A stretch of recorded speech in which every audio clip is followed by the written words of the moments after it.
చాలా ఆనందంగా ఉండడం చూసి ఈశ్వరి అయితే, ఏంటి గనా అలా ఉన్నావు? ఇంత అవమానం జరిగినా నువ్వు ఎందుకు బాధపడకుండా చాలా ఆనందంగా ఉన్నావు అంటే, అమ్మా ఇప్పుడు నా ఉద్యోగం పోయిందనే కదా నువ్వు బాధపడుతున్నావు. నా ఉద్యోగం నాకు తిరిగి వస్తుందమ్మా, దానికి ఒక ఉపాయం ఆలోచించాను అని అంటాడు. ఏమోరా గనా, నువ్వు చేసేదేమీ నాకు అర్థం కావటం లేదు. నీ వల్ల నాకు తలవంపులు తప్పడం లేదు. ఇప్పుడైనా సరిగ్గా ఉండు. నీ ఉద్యోగం నువ్వు తెచ్చుకుని బాధ్యతగా ఉండు. ఒకరితో మాట అనిపించుకునేలా ఉండకు.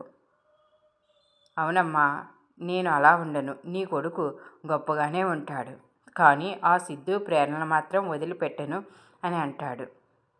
సరే, ఏం చేసినా జాగ్రత్తగా చెయ్యి. నీ చేతికి మట్టి అంటకుండా చేయి అని ఈశ్వరి ఘనాతో అంటుంది. చాలమ్మా, నాకు ఈ మాత్రం సపోర్ట్ ఇస్తే చాలు. తర్వాత రోజు ఉదయం శైలు అయితే ఇంట్లోంచి బయటకు వెళ్ళగానే ఘన అయితే శైలుని ఫాలో అవుతూ ఉంటాడు. శైలు కుమార్తో మాట్లాడడానికి ప్రేరణ స్టడీ కేఫ్కి వస్తుంది. ఇక ఘన కూడా శైలుని ఫాలో అవుతూనే ఉంటాడు. ఇక శైలు చేసే ప్రతి పని గమనిస్తూ ఉంటాడు. ఇక శైలు, కుమార్, సిద్ధు, ప్రేరణ కలిసి మాట్లాడుకోవడం ఇక దూరం నుంచి వింటాడు. ఇక శైలజ ప్రేమిస్తున్నది కుమార్నే అని నిజం తెలుసుకుంటాడు. ఇది చాలు, ఇప్పుడు ఈ విషయం ఆ మంత్రిగాడి దగ్గర చెప్పి ఇక ఆ మంత్రిగాడిని ఎలాగైనా ఒప్పించి నేను ఉద్యోగం సాధించాలి అని చాలా ఆనందంగా ఇక అక్కడి నుంచి లేచి డైరెక్ట్గా మంత్రి దగ్గరికే బయలుదేరతాడు. ఇక మంత్రి అయితే అప్పుడే పార్టీ పని మీద బయటకు వెళ్తూ ఉంటే ఘన మంత్రికి ఎదురొస్తాడు. సార్ అంటే, ఏంటి ఘన, నీకు ఒకసారి చెప్తే బుద్ధి ఉండదా? ఎందుకు పదే పదే ఇక్కడికి వస్తున్నావు? నాతో నీకు పని ఏంటి?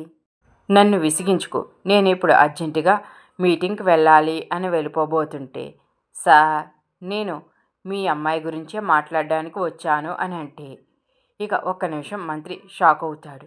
ఏంటి వీడు మా అమ్మాయి గురించి అంటున్నాడు? అప్పుడు విజయానంద్కి టెండర్ పెట్టాడు. తన సీక్రెట్ తెలుసుకుని తన కూతురినిచ్చి పెళ్లి చేయమని బ్లాక్మెయిల్ చేశాడు. ఇప్పుడు నా కూతురి విషయం తెలుసుకుని నన్ను ఏమడుగుతాడు అని చాలా టెన్షన్ పడుతూ ఇక మంత్రి అయితే ఆగుతాడు. ఏంటి గనా, ఏంటి? నా కూతురి విషయం నువ్వేం మాట్లాడాలి అంటే, అదే సార్, మీ అమ్మాయి ఎవరినో ప్రేమిస్తుందంట కదా అని అంటే, ఈ విషయం నీకెలా తెలుసు అని అంటే, నిన్న మీరు మాట్లాడుకోవడం నేను విన్నాను అని చెప్తాడు. ఘన, నువ్వు చాలా తెలివైన వాడివి. ఇక ప్రతి ఒక్కరి సీక్రెట్స్ తెలుసుకొని నీకు కావాల్సింది నువ్వు చేయించుకుంటున్నావు. ఇక తప్పుద్దా? ఇప్పుడు నాకు నా కూతురి కన్నా ఏ మీటింగు అవసరం కాదు. ఇక మంత్రి పిఏతో ఈ మీటింగ్ క్యాన్సిల్ చేసే, నేను ఇప్పుడు ఈ ఘనతో మాట్లాడాలి.